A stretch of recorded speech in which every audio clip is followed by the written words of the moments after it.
Good afternoon, everybody. Meteorologist Frank Gaetano here live from the Hail Palace for our daily hail forecast. As always, sponsored by C3 Group, Merlin Law Group, American Contractor Show, and Atlas. All their Facebook pages are linked in the description to this video, so make sure you go check them out for us.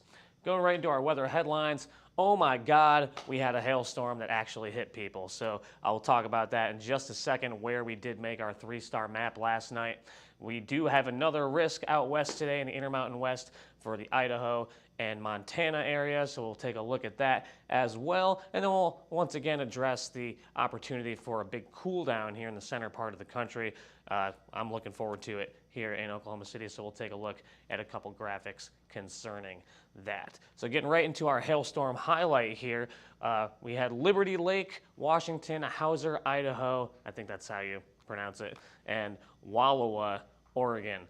Maximum hail size we have was isolated tennis balls, and the total homes impacted was about 6,500, and almost 5,000 of those were golf ball size plus. And here's to take a look at the overlay of the map. So this is where our isolated tennis balls occurred through here, this swath here right near the Idaho and Washington border. And then another small town, this is where Wallowa is, and they had up to 2-inch hail, I believe, or possibly tennis ball size hail in that town as well. So once again, it's a 3-star map. It's available on our website for purchase, so make sure you go check that out. Try to get some work in. We actually had a population center get hit with hail. It feels like it's been a while. Going right into yesterday's storm reports, I'm going to highlight the area that we were just talking about, so we'll go there first. We do see the hail reports coming in for that area. We did have some scattered wind reports as well out west yesterday. And also, we'll head down here to the southeast, where we did have some severe wind reports and wind damage reports come in near the Charleston area in South Carolina, and then just a couple reports here in Georgia. Looks like we have a couple, I think these were sub-severe reports down in the Jacksonville area as well. And where does that put us at for the year? So we had 0 tornado reports yesterday. Ended up with 24 large hail reports and 44 high wind or wind damage reports. So where does that put us at? Well, we're over 1,000 for the tornado reports. Large hail, we're at 5,700, which, like I said when I was on last week, that's actually more than the total number of hail reports we had last year, so we are well ahead of last year in terms of hail. And the wind, once again, is crazy. We're over 18,000 high wind and wind damage reports for the year, and compare that to last year, we are ahead in all of those categories compared to last year. We're actually almost ahead of the total wind reports for last year as well. So hail and wind, much bigger impact this year than last year, even though sometimes it doesn't really feel like it. So we'll move on from this, go into our current conditions.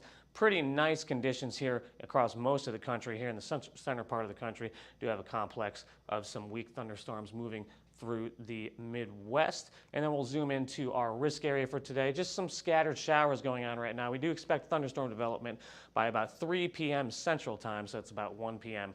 out there in Pacific Time, starting here in Idaho. And those scattered storms are going to be moving northeastward and then eventually eastward later tonight. How about those temperatures? Well, it's still hot in the center part of the country. It's not crazy right now for noon, but we do see temperatures starting to increase. We're 90 in Dallas, 92 down in Houston, and 90 in Miami, and a cooler out west. And then where that trough is located out east, we do see cooler temperatures going into the Ohio Valley, into the northeast.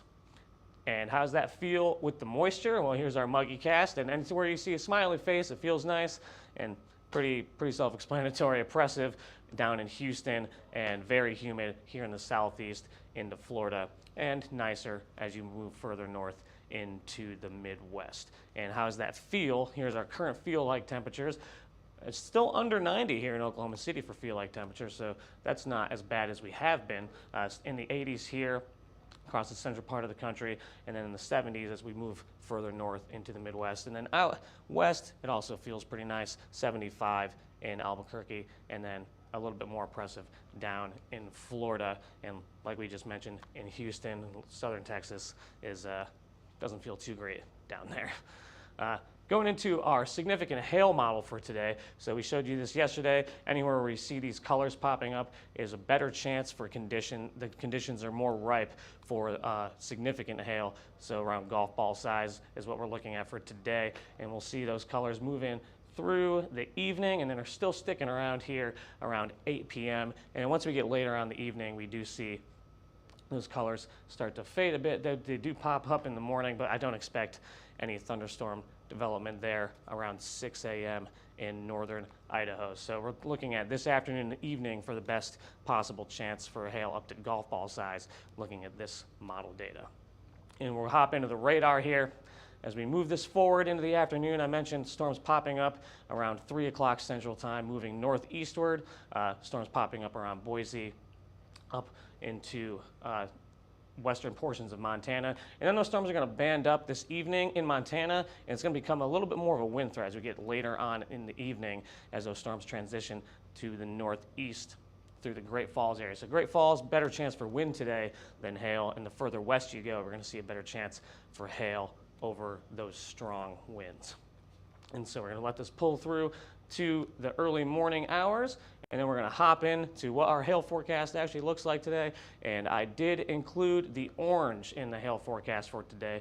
So anywhere you see that yellow is going to be the chance for hail up to $half size, and this orange swath area here is going to be our chance for hail up to golf ball size. So still kind of a low risk. So I'm thinking 5 to 10% chance for places like Boise and Missoula, Montana. And like I mentioned, Great Falls, I have you outside of the large hail risk because I do expect it to be more of a wind threat by the time it gets to your area.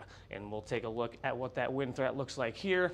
Like I mentioned, the chance for winds 60 miles an hour or so with those storms is going to be further east than the hail risk, and pretty much the same cities are going to be included, except I threw Great Falls in there as well. So low-end chance for Boise, low-end chance for Missoula, and a low-end chance for Great Falls for winds up to about 60 miles per hour with any of those storms that can get going over those areas. And jumping into tomorrow, things quiet down tomorrow. We do have a slight chance of seeing some severe thunderstorm development in the Midwest, though the forcing may be an issue, so I did not highlight that area. But Wisconsin and Michigan area, possibility for some strong thunderstorms, maybe just below severe limits, but the forcing with the front that's moving through isn't really too much, so we're gonna have to see how that plays out tomorrow. But for right now, not really expecting much. So moving into talking about that cool down, we've got our heat dome here in the center part of the country and the jet stream up north. So we'll let this move through just a little bit here as we see that transition and that trough out in the east start to kind of move just a little bit, and we see the jet stream kind of lift up here out west. So what that's going to do is give that heat dome a chance to transition a little bit further to the west as we pull through here, as you see that moving up, and you see some more ridging out west and up into the Pacific Northwest, and that troughing continues out east. So what's that mean for our temperature outlook? So yesterday, Andrea showed you this map, and we were seeing more of a neutral color here up in like Oklahoma City and southern Kansas, and this is today's update, and we are expecting a higher chance. So anywhere you see the darker blues, that's the better chance for cooler temperatures from August 17th through the 21st. This is the 6 to 10 day temperature outlook. This is not current. This is what we're expecting next week. So anywhere where you see those blues is a higher chance for cooler temperatures, and those blues are working their way further south on the daily updates. So we are seeing a decent chance for a good cool down here in the central part of the country. But the other side of that is we're seeing a decent chance for a big warm up here in the Pacific Northwest as that heat dome does transition northwestward with that trough in the east and the ridging out in the west.